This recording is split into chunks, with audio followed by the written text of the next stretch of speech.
ওমাল হায়াতুদ দুনিয়া ইল্লা মাতাউল গুরুর।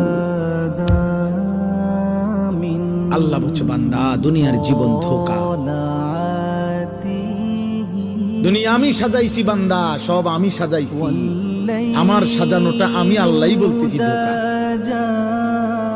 আমি সাজাইয়াই আমি বললাম এটা আসল না, আসলটা আমার কাছে আসমানে, আখিরাতে, জান্নাতে।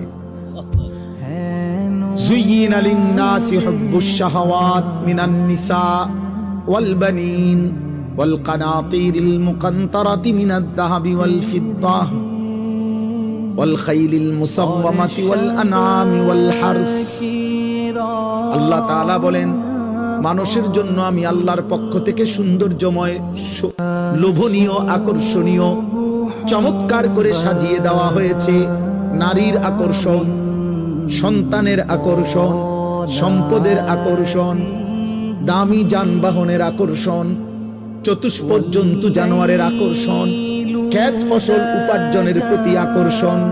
আল্লাহ বলেন এটা আমি আমার পক্ষ থেকে সাজিয়ে দিয়েছি, কিন্তু আমি আল্লাহই বলতেছি যালিকা মাতাউল হায়াতিদ দুনিয়া, এটা শুধুই দুনিয়ার উপকরণ। ওয়াল্লাহু ইনদাহু হুসনুল মাআব, আর বান্দা সবচেয়ে উত্তম প্রত্যাবর্তন আখিরাতে আমি আল্লাহর কাছে।